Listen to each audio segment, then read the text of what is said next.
Thank you to Auntie Alice, Tiffany, Rachel and Hank, Ann and Pat, Howie, and a really big thank you to Samantha Sung, our wedding director.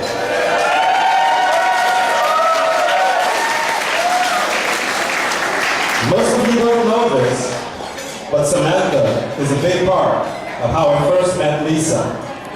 That story I will share a little later. Continue with the thank yous.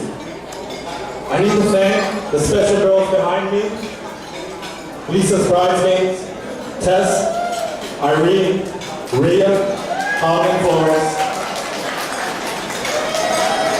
Lisa is so lucky to have all you great girls in her life. I want each of you to know that your friendship and love that you give to us can never be replaced. We will forever be in debt to all of you for being the great friends and sisters that you are. Next, I need to thank my groomsmen. There's a good reason I have these 5 stooges behind me today. We've been through a lot together. Many stories I can't share, but memories I will remember forever. John, Kenny, Ed, Tom, and my brother David, I need you to know and remember this. You guys have always been there for me, and I will always be there for you. Bros, before, never mind. I love you guys.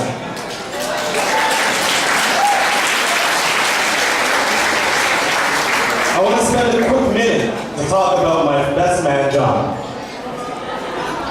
Now, I understand he's going to roast me tonight in his speech, so I got to dedicate a few moments here for him. I met him when I was in grade 2 or grade 3. We used to live very close to each other. My first memory of John was when I was looking out my window, and I saw this little kid riding a small 3-wheeler bike down a hill on the street. He'd ride down, and then he'd walk back up. And then he'd ride back down, and then he'd walk his ass back up. Even at that age, I was smart enough to think, this kid's an idiot.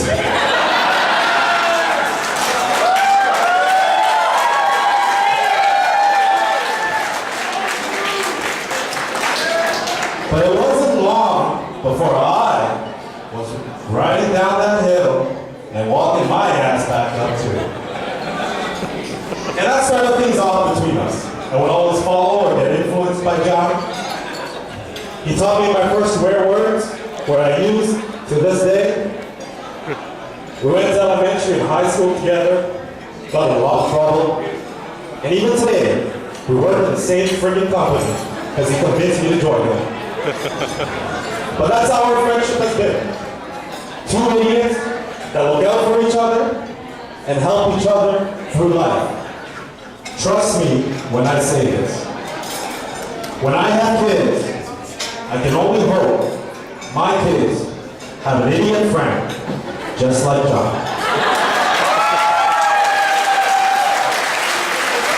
I love you, bro. I have more special people I want to thank. I'll start with Lisa's family. I want to thank Florence, Arthur, and their kids for making me feel welcome in their lives. I instantly become an uncle today. I promise that I'll be the best uncle I can be to your beautiful children, Dave and Nathan, and also to be the best brother-in-law to the 2 of you. Thank you. Lisa's mom and dad, I want to thank you for not disowning your daughter when she brought this idiot home to you. But in all seriousness, today, you no longer have to worry about your baby girl. I promise to take care of her. I promise to put her life before mine. If I was hungry, I would not hesitate to give her my last and only meal. And if I was cold, I would never hesitate to give her the clothes off my back. The point I want to get across to the 2 of you is that now you no longer have to sacrifice for your baby girl.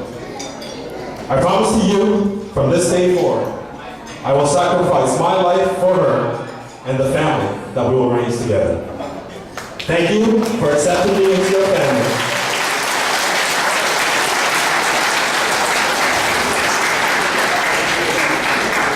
And thank you for raising the most amazing person I have ever met. I love you all, Chow and Wang family. Thank you.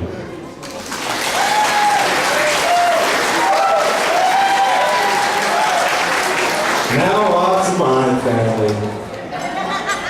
Our family's a little weird. We do whatever the hell we want.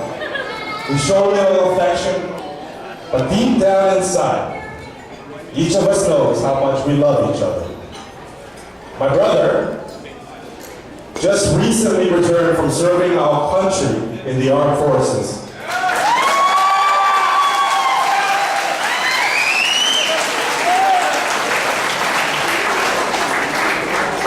Thank you, David, for everything you have done for me. I want you to know, it doesn't matter that you're getting older and now you have become a man. I will always be protective of you, and I will always look out for you, because you're my little brother. Love you, bro.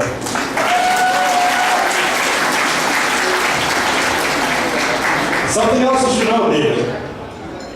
I was the one that gave you your name when you were first born.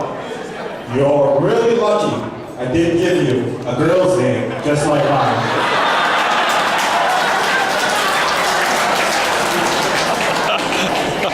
Moving on to my sister, Hannah.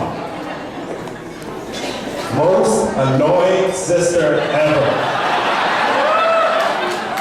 But that doesn't matter. You're my older sister, and I will never forget all the times you bailed me out when I was working through some of the bad decisions I made in life. It doesn't matter that you never told Mom and Dad that Kelly's his girl's name. You should have really said something. I will still love you and will always be there for you. When I yell at you, it's not because you're annoying, it's because I love you. And therefore, you know I love you a lot.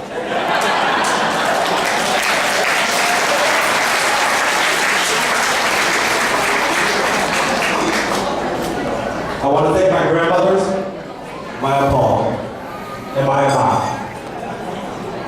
Both helped raise me and made me the man that I am.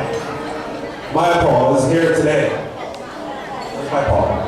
Paul.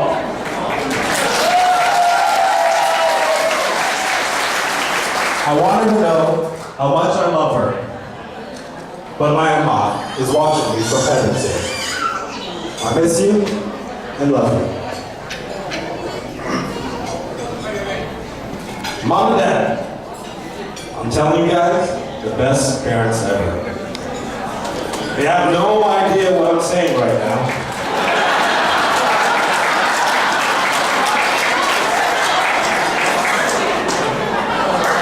But I want them to know I've grown up to understand how much they sacrificed for me, my sister, and my brother.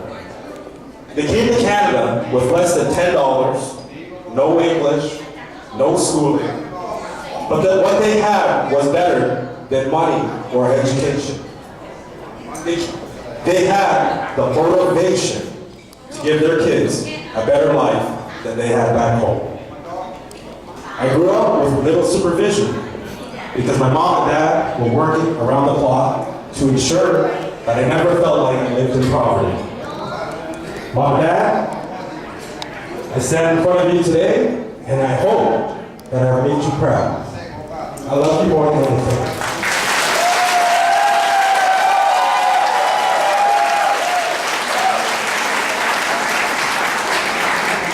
And now, the reason we're here tonight, my beautiful wife.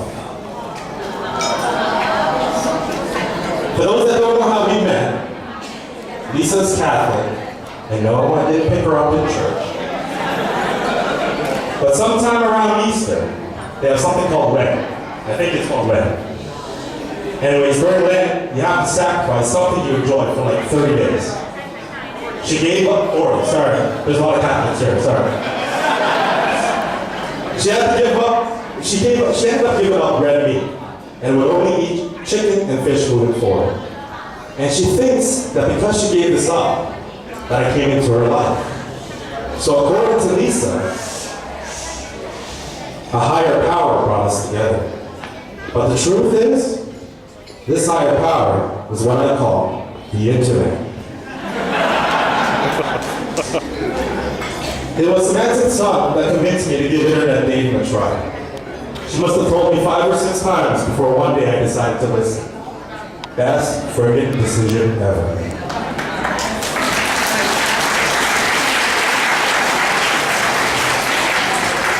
That's when I first saw the most beautiful girl in the world.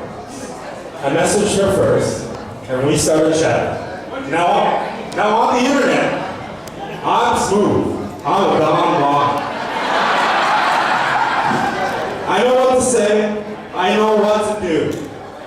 But in real life, complete friggin' opposite.